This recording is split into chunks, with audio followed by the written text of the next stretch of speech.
Dengarlah sabdanya, kau yang tak berdaya, datanglah kepadanya, kau kan dapat sentosa. Yesus bayar semua hutang dosaku, dosa bagai kir besi jadi putih bersih.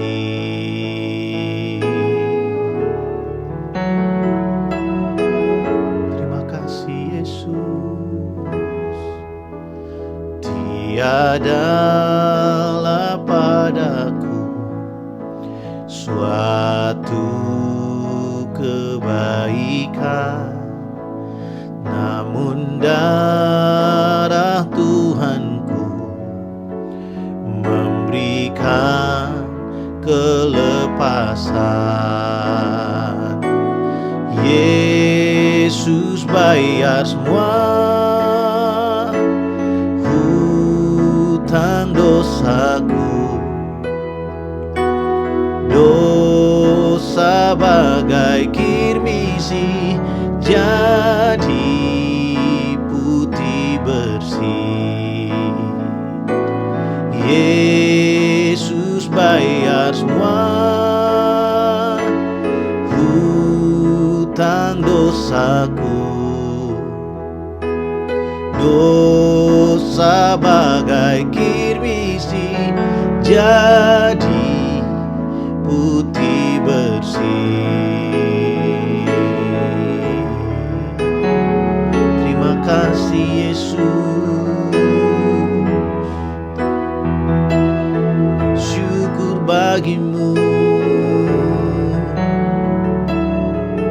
Terima kasih untuk darah-Mu, pengorbananmu bagi kami. Kami bersyukur Tuhan. Terima kasih Yesus.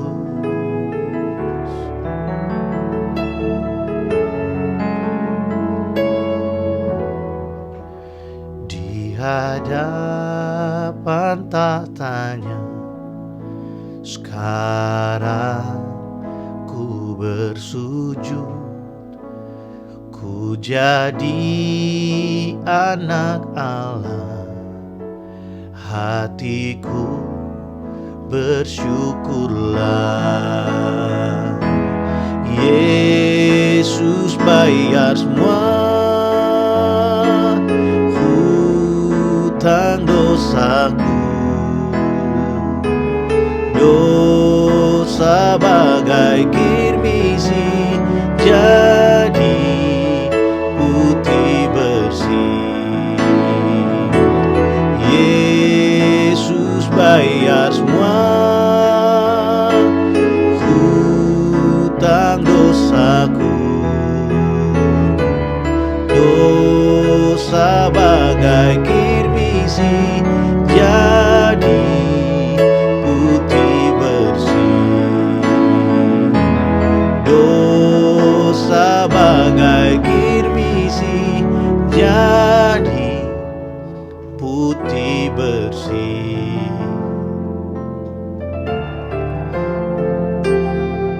Syukur untuk segala kebaikan, syukur untuk pengorbanan-Mu di kayu salib bagi kami. Terima kasih Tuhan Yesus. Hanya oleh darah-Mu kami diselamatkan, kami ditebus. Kami bersyukur Tuhan. Kami ada dalam masa-masa perayaan di mana kami mengingat kembali begitu besar kasih-Mu bagi kami, begitu besar cinta-Mu bagi kami. Kau bayar kami dengan lunas di kayu salib, sehingga hari ini kami boleh datang kepadamu dalam keadaan apapun. Kami boleh memanggil Engkau Bapa. Kami bersyukur Terima kasih Tuhan. Terima kasih Tuhan. Pagi hari ini kami rindu untuk kami boleh belajar firman. Mari berbicara bagi kami Tuhan. Kuatkan yang lemah. Pulihkan kami yang terluka. Sembuhkan kami dengan firman-Mu. Kuatkan kami. Urapi kami Roh Kudus pagi hari ini. Mengalirlah di tengah kami. Sampaikan isi hati-Mu. Kami percaya firman-Mu hidup dan berkuasa. Firman-Mu tidak pernah berubah. Namun firman-Mu terus mengubahkan hidup kami. Kami bersyukur Tuhan. Kristus bayar semua hutang dosa kami. Sehingga hari ini kami menjadi orang-orang merdeka. Thank you Jesus. Thank you Lord. In Jesus name we pray. Amen. Wow. Itu pujian yang sudah sangat lama sekali, namun hari-hari ini sangat memberkati saya. Bersyukur untuk darah Kristus yang tercurah bagi kita di kayu salib, yang melayakkan kita, menebus kita dari dosa.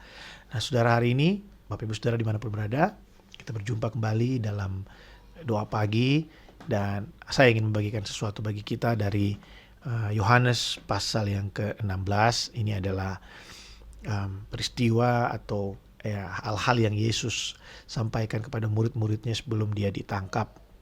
Kita akan melihat Yohanes pasal yang ke-16 ayat 1 sampai dengan ayat yang ketiga. Lembaga Alkitab Indonesia memberikan judul Bertekun.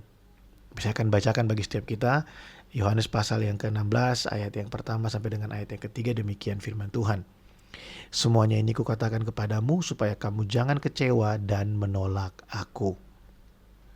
Apa itu? Apa yang Yesus katakan kepada mereka? Ya, Yesus berbicara di pasal yang ke-15 tentang pokok anggur yang benar. Yesus berkata bahwa di luar aku kamu tidak dapat berbuat apa-apa.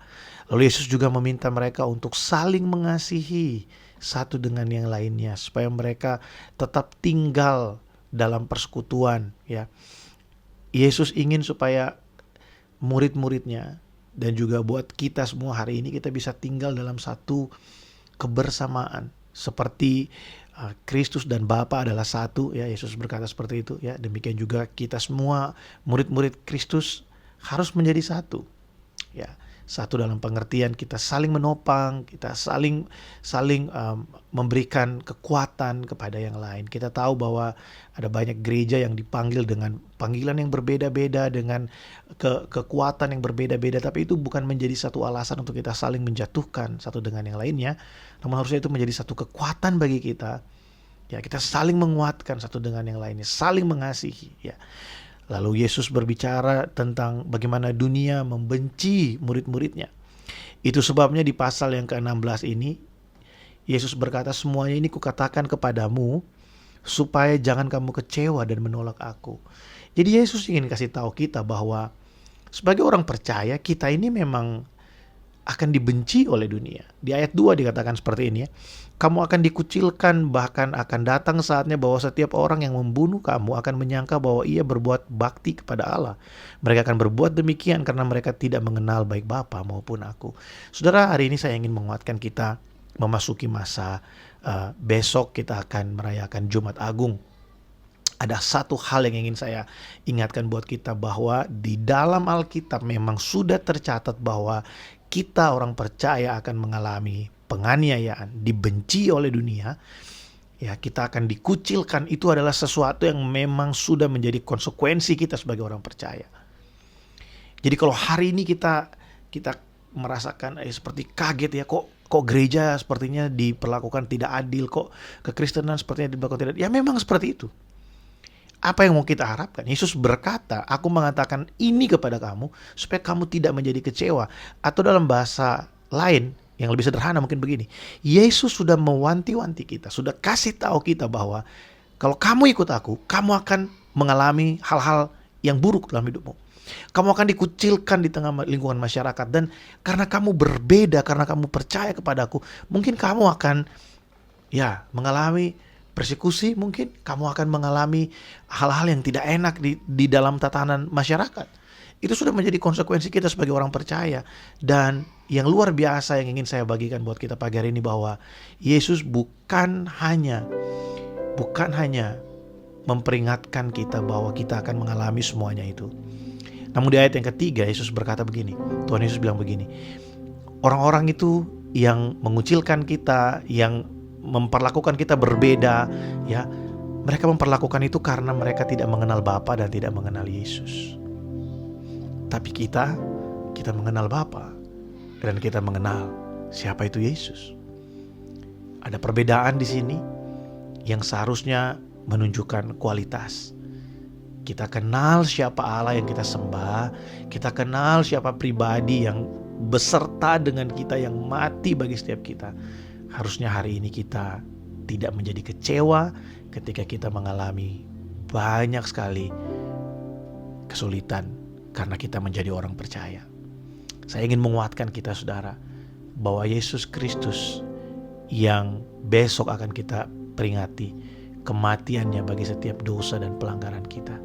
Dia mati sebagai orang yang ditinggalkan, supaya hari ini kalau kita mengalami kesendirian, kita dapat berkata, Tuhan, aku tahu Engkau mati sebagai orang yang ditinggalkan, supaya dalam kesendirianku aku bisa memperoleh Engkau.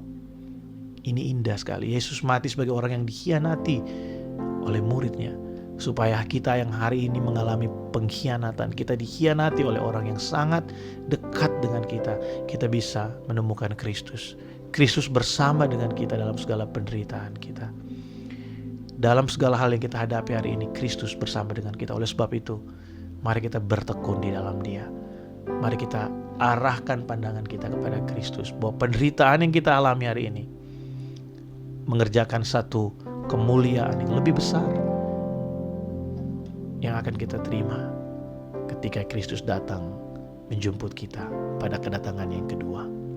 Puji Tuhan. Saya berdoa supaya perenungan kita hari ini menjadi kekuatan dan berkat bagi setiap kita. Dan mari kita sama-sama datang pada Tuhan, kita berdoa. Bapa, terima kasih untuk pagi hari ini, kami bersyukur. Terima kasih untuk anugerah-Mu. Terima kasih Allah Roh Kudus untuk hikmat yang Kau berikan. Pagi ini aku berdoa bagi umat-Mu dimanapun berada, Tuhan. Mungkin hari ini kami sedang mengalami penderitaan yang besar dalam pelayanan kami, dalam pengiringan kami kepadamu. Karena kami menjadi orang percaya dan kami memegang prinsip-prinsip nilai-nilai kerajaan Allah. Tapi kami bersyukur karena kami tidak sendirian. Ada Roh Kudus, Allah yang hidup, yang tinggal di dalam kami, yang selalu memberikan kami kekuatan dan sukacita dan penghiburan. Biarlah hari ini Tuhan kami diingatkan kembali bahwa Engkau adalah Allah yang hidup, Allah yang kami kenal, kami sembah di dalam Yesus Kristus Tuhan. Engkau tidak pernah meninggalkan kami. Engkau mati sebagai orang yang sengsara, ditinggalkan dan dikhianati, supaya kami hari ini yang mengalami semuanya itu, kami memperoleh satu kepastian bahwa kami tidak sendirian di sana. Ada Yesus yang menjadi sahabat bagi setiap kami. Terima kasih Tuhan. Berkati umat-Mu hari ini dengan segala hal yang sedang kami hadapi hari ini. Kami bersyukur karena kami tidak sendirian. Berkat-Mu bagi setiap kami Tuhan. Sepanjang hari ini kami mau menikmati Engkau dan menyandarkan hidup kami hanya kepadamu. Di dalam nama Tuhan dan Raja kami, Yesus Kristus, kami berdoa, datanglah kerajaan-Mu dan jadilah kehendak-Mu yang sempurna dalam hidup kami seperti di sorga. Dalam nama Yesus kami berdoa. Amin. Puji Tuhan saudara, selamat beraktivitas bagi setiap kita. Saya mengajak sekali lagi untuk Bapak Ibu Saudara ya, baik jemaat di HCC, di gereja yang saya gembalakan, dan juga buat Bapak Ibu Saudara yang mungkin di gerejanya tidak ada ibadah Jumat Agung. Besok saya mengundang saudara semua untuk datang di gereja kami di Home Community Church yang ada di Bandar Utama di Center Point lantai 2. Pukul 8 malam kita ada ibadah Jumat Agung ya, dalam dua bahasa Inggris dan bahasa Indonesia. Saya mengundang setiap saudara supaya boleh menikmati hadirat Allah. Kita memperingati kembali bahwa Kristus mati bagi setiap kita, menebus kita dari setiap dosa dan kesalahan kita. Yesus bayar semua hutang dosa kita. Puji Tuhan. Tuhan Yesus memberkati. Shalom.